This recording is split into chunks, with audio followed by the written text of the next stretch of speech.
What's up, everybody? ScottX1307. I'm gonna do a video for my my 1-year anniversary contest, 200 plus subs.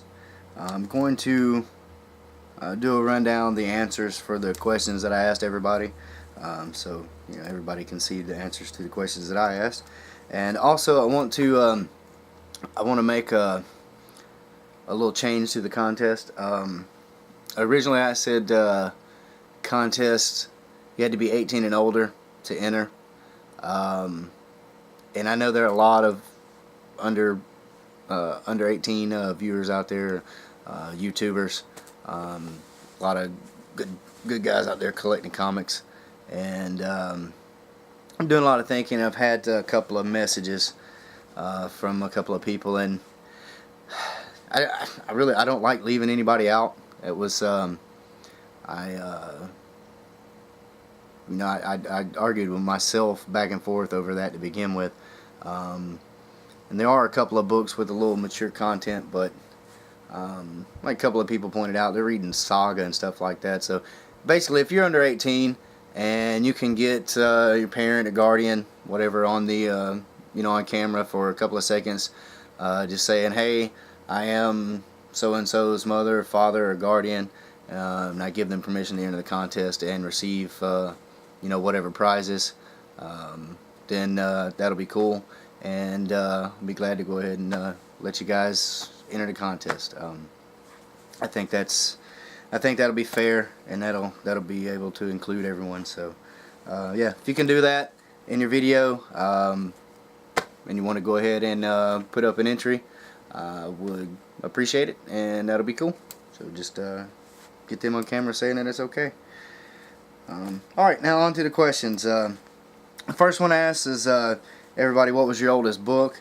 And I did that because up until recently, my oldest book was from the 60s, which, some people, that's pretty old. You're getting on 40, 50 something years, so it's pretty old for a comic book.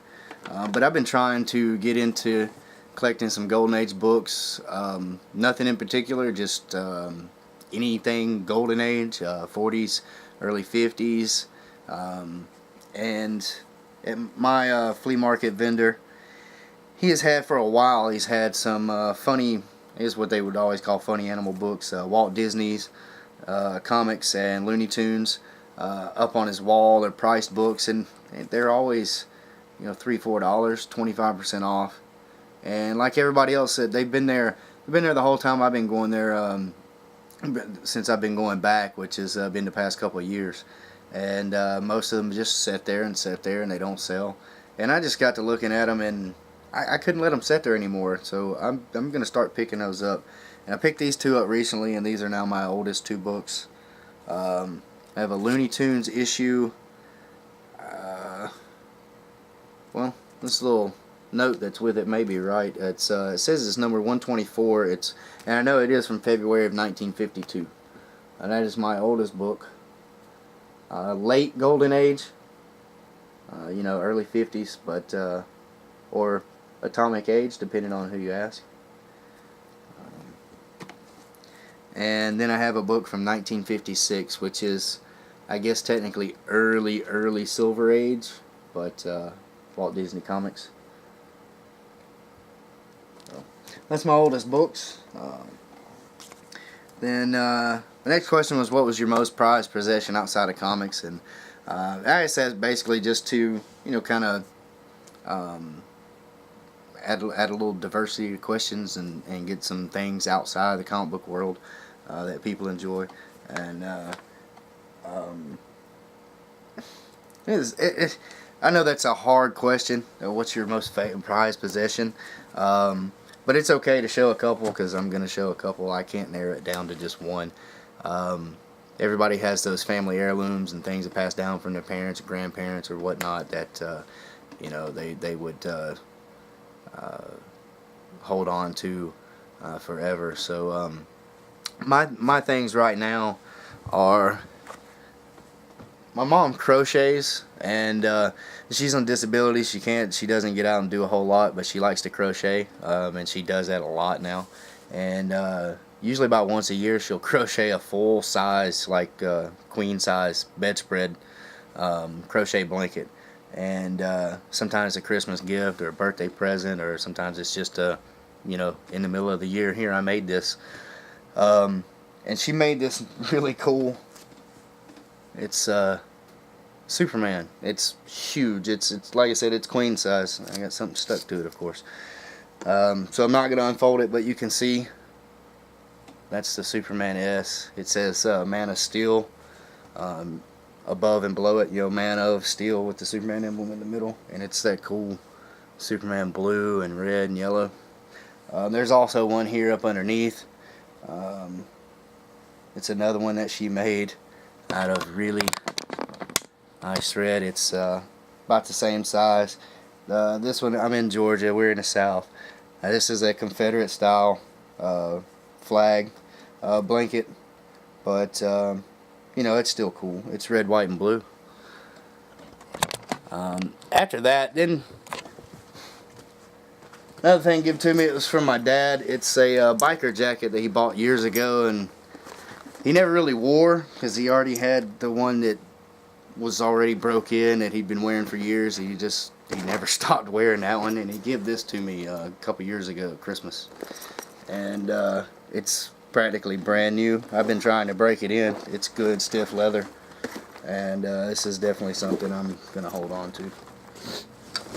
And in my camera, it's always in a safe place but easily accessible, so if anything happens I can grab it if I have time. Ever since I got it, I've been taking tons of pictures, except for this past year, the way things have been busy, but I've taken tons of pictures just in the past 3 or 4 years since I've had this, and I love it. Always wanted to get into photography, never had the money. It's an old 35mm SLR, but still, it's Canon, takes good pictures. And it was a Christmas gift from my mom and my sister, so it's cool. Alrighty. Next, dream vacation.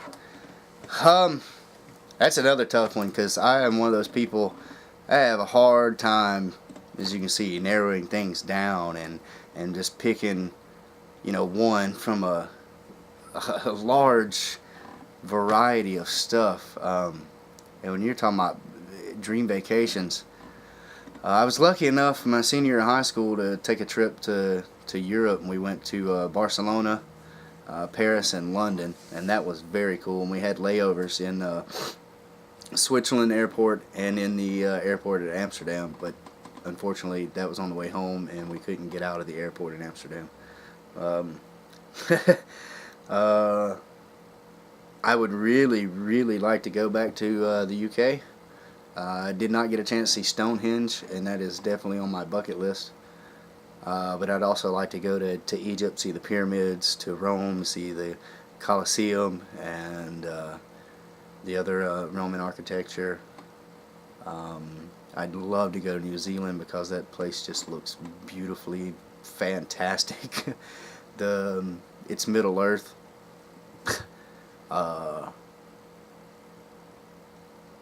That's a hard one. I shouldn't ask that question. I can't even answer it myself.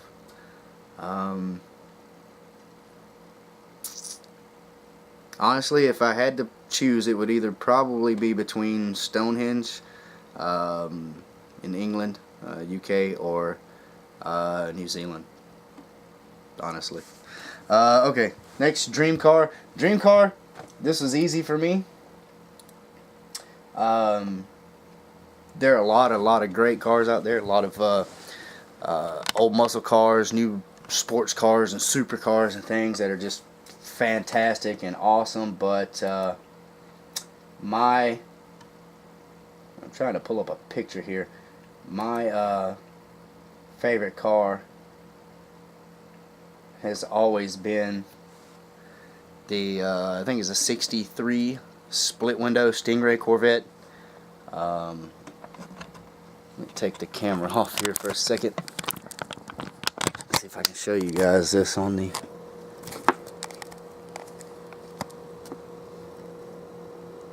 that car just speaks awesomeness. It just says badass. You know, freaking awesome car. That's probably my favorite car of all time. That would definitely, if I had the money, that'd be the one car that I would definitely buy, just to have. I would drive it, but just to have it. Alright. Anywhere in the world you would choose to live other than your current residence. Well, places outside of the United States, it would either be United Kingdom and just about anywhere. You know, Scotland, England, Wales, New Zealand, or Australia. For one, I only speak English, unfortunately. I used to speak a little bit of Spanish, learned it in high school, but I've forgotten everything. So that would, you know, there wouldn't be a language barrier there, at least not much. And they're just some really, really beautiful places. So that would be my top three. Any of those would suit me fine, I think. And then as your story for your weirdest or creepiest comic buying experience, and I asked this because everybody seems to have one, and I really don't. I mainly go to the flea markets, comic book stores, used book stores around the area. Craigslist sucks around here. There are lots of ads for people wanting to buy comics, and hardly any ads for people wanting to sell books. I've never gotten a response from an ad when I have found one on there. So I don't have a lot of weird experiences. The weirdest one I can think of happened earlier this year. I went to the flea market by myself, and was in there looking through the books, and this older gentleman came in, and he had a short box full of Silver and Bronze Age books, some of them keys, not in the greatest condition. Most of them were around good to maybe fine condition, and he was, you know, trying to sell some to the vendor there at the flea market, and his prices were just, I mean, the guy sells, you know, at the flea market he sells 20-cent books or 25-cent books, 5 for $1, and some price books that usually I think about $10, the most expensive I found in there, and that was for an old, you know, X-Men, double-digit X-Men, and this guy was wanting, you know, $15, $20, $30 for some books, and I just told him he couldn't do anything. The guy, he did ask the flea market guy, you know, when he declined, he did ask him, he said, you know, is it alright if I ask, you know, some people in here if they, you know, maybe want to buy some, and he said it was okay. So, you know, he didn't, I guess he wasn't, you know, really rude there or anything, but, you know, he asked around, and nobody's really interested, and I see a few books in there, and I tell him, you know, yeah, if you're willing to wait till I'm going to go through what I came here for, you know, at the flea market first. I'm not going to just jet out without buying anything here, you know. I come here every other weekend or so.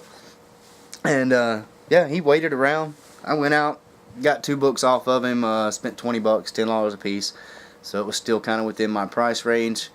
They were, you know, weren't in bad condition. They were about VG Plus, Silver Age. One was a Marvel Superheroes, Doctor Doom on the cover, and I think the other one was Brother Power the Geek #1. It was in VG Plus, maybe Fine Minus. But the weird thing about it is, you know, exchanged phone numbers with the guy, because he said he lived about an hour away in a different direction from me. So like the flea market's here, he lived this direction about an hour away, I lived this direction about an hour away. So he said anytime he's back in the area, you know, it'd be alright to give me a call. And I was like, yeah, sure, you know, I can talk you down on some books again, maybe. But I mean, the weird thing was, like, the next 3-4 weeks, the guy just, I mean, he kept calling. I'd be at work and the phone would ring and it would be his number in the middle of the day, in the middle of the week. Flea market's only open Saturday and Sunday, and I'm like, You know, good Lord, a couple of times I answered that. You know, I told him, I said, man, I only get up there on the weekends. So if you're gonna be there on the weekend, give me a call. And the guy, he kept calling and calling and leaving messages, and I finally I had to just kind of break contact with the guy. Just being just too pushy. Anyway, and last question I asked was for your top 3 buys of the year so far. And I always think that's cool because people pick up some really, really sweet deals. There are times I think I found gold at the flea market, and then I watch somebody's video and it's like, oh, how'd you get that for $5? You know, I can find a book every now and then for less than $1 that you know, is worth a little bit of money, but somebody's finding a $100 book for $5 here and there. Like, good Lord. So I have 4 books here. There are 2 I couldn't decide. One of them means a lot to me personally, even though the condition makes it not worth a lot of money. And the other 2 are just cool. But I got 4 here, so I'm breaking my own rules a little bit, so y'all know it's alright. First was I pick up these old Tales to Astonish or Tales of Suspense when I find them. They're usually in, you know, crap condition, maybe good to good plus, but I managed to find a copy 92. This is in probably VG plus, maybe fine minus. There's no major creasing, couple of small spine ticks, corners are soft of course, and the interior pages are off-white, a little tan, but you know, this book's from the 60s, so, but it is, he's not on the cover unfortunately. That's number 93, which is a almost $500 book in near mint. This is like a $130 book in near mint, and it's the first, inside is the first Silver Surfer crossover outside of Fantastic Four. And I thought this was really cool. And like I said, it's one of the better conditions that I found there in the Tales to Astonish or Tales of Suspense. It was $9, 25% off, so I think I got a pretty good deal. Here's the next 2. These are 2 I'm talking about. I couldn't pick between them. I love this book because it's Silver Surfer. It's an earlier appearance of Silver Surfer. He's on the cover. I believe it's still Jack Kirby. Looks like Jack Kirby to me. Square fingertips. It's got that Kirby chin. But the center page is loose, and the overall condition, even without that, is probably, you know, good. You see, it's got a little spot here on the cover, a little rub, or it's showing a little white through. But it's early Silver Surfer, and he's on the cover. So one of my favorite characters. This book, I had to get it when I saw it. Even $8, 25% off. The next one here is in really bad condition too. It's another Tales of Suspense. This one is number 94. And this is the first appearance of MODOK. I wish this was in better condition, but even still, it was a great find. It was $4, 25% off. So I think, yeah, both of them are still pretty good deals. Now last, this is my overall top buy of the year. In the month or so that's left, I don't think there's any way I can beat this. I picked this up for 20 cents. It is in fantastic shape. Good mid-grade near mint. Probably 9.2, 9.4 at least.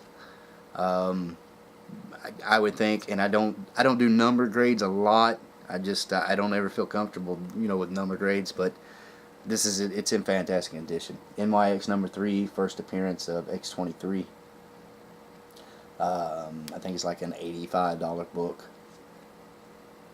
and found it for 20 cents. So, like I said, I don't think there's any way I can beat that. I would have to find one of these old books in like very fine shape or something to beat that deal. But yeah, that's it. So those are my answers to my own questions. Hope y'all enjoy. I appreciate all the videos so far. And like I said in the beginning, any of you guys, gals watching this, if you're under 18 and you'd like to do a video entry, if you can just have your parents or legal guardian, on camera for just a few seconds saying, hey, I am so-and-so's, mother, father, or what have you, and I give them permission to enter the contest. That'll work. So thanks again, guys. I hope you enjoyed the video and my answers, and let's have fun with this. Appreciate it, y'all. Have a good one. Take care and keep reading those books. Later.